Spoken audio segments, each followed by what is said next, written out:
This is Martin, the worst chess bot of all time, who definitely has a few undiagnosed mental disorders. He gets laughed at by millions of people online for being so bad at chess, and if you Google the top 10 worst chess players, Martin is all 10 of them. So I decided to make Martin just a little bit harder to beat, and by a little bit harder, I mean a lot harder. And by a lot harder, I mean he's literally impossible to beat.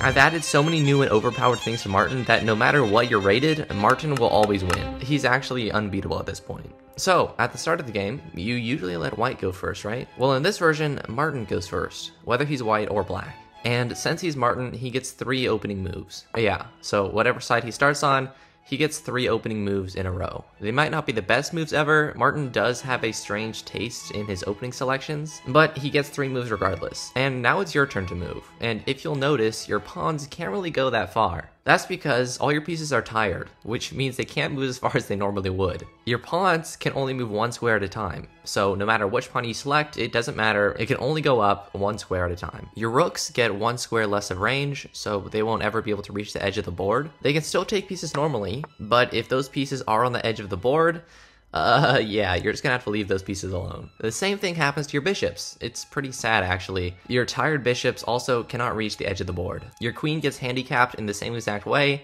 so your most powerful piece also can't move to the edge of the board or take any pieces if they're on the edge. Now, for your long-range pieces, this isn't too bad, since they still can move around the board pretty freely, but when it comes to your king, things are a little bit different. Since your king is also tired, and he can only move 1 square normally, he now can't move anywhere. So yeah, he's kind of stuck in the center of the board here forever. No matter what happens in the game, you cannot move him. Even if he's in check, he still can't move. If there's a free piece next to him, he cannot take it. And this could end up in some very weird situations. If Martin moves king all the way over to ours, he can actually go right up to us, and since our king can't do anything, this is technically checkmate. Our king is being attacked by Martin's king, which is just a weird thing to say, and we can't escape that attack. So unfortunately, in this situation, we do end up losing. So however rare this might be, technically, this is a way of being checkmated. You can also be checkmated like this, like this,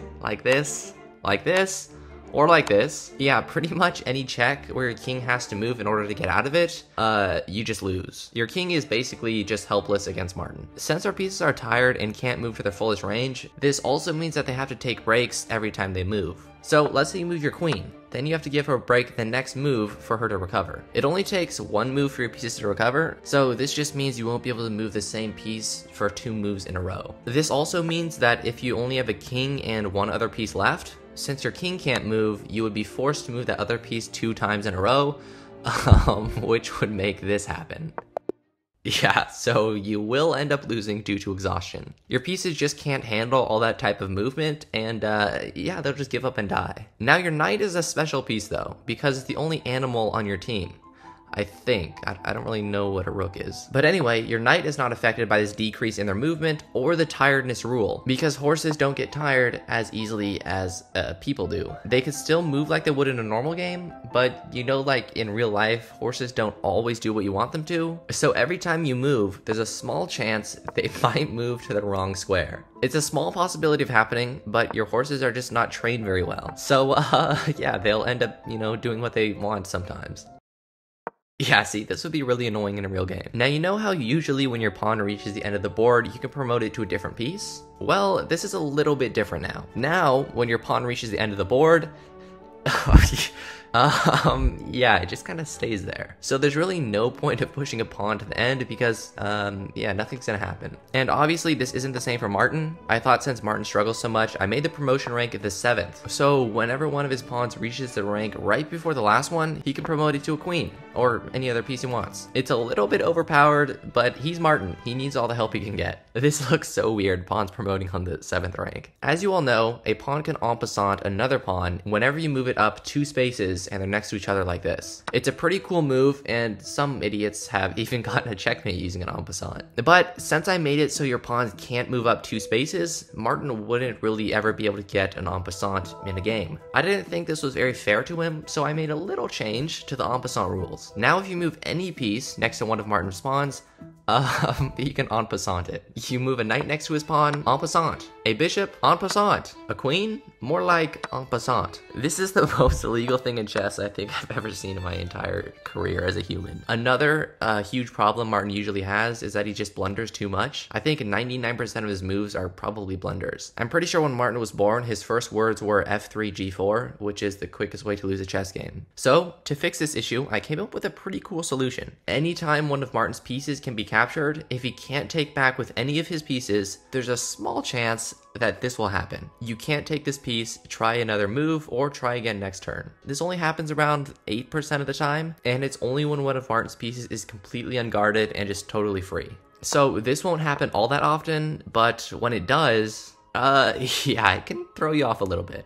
Another thing I wanted to add to make the game feel more realistic is a chess clock. You know, usually when you play against bots, there's no time that you have to worry about. You can think about your moves for however long you want. You can calculate some random calculations. You can go on a holiday to the Barbados, and when you get back, the game will still be going. But this is what I call boring and just an L chess moment. In real life, there's almost always a chess clock. So I added one for Martin. There's only one time control, which is 20 minutes, no increment. Oh, and the clock only works for you. Yeah, so Martin basically gets all the time he wants, but you only have 20 minutes to win the game. I think this is the perfect amount of time for both players, and it just makes the game a lot more, you know, like fun and exciting. And while we're talking about chess clocks, you know how like in online games, you can move a piece in only like 0.1 seconds? Now, this doesn't seem too realistic to me because in real life, you would never be able to move this fast. It usually takes me around like 1 to 2 seconds to move a piece on a real life board. So I wanted to kind of replicate this in this version of chess also. Now, when you play against Martin, if you move too quickly, which is anything like under 3 seconds, you actually knock over your piece because you weren't careful enough and you move too fast. Nothing too bad happens because of this. You just get like a 15-second time penalty every time this happens.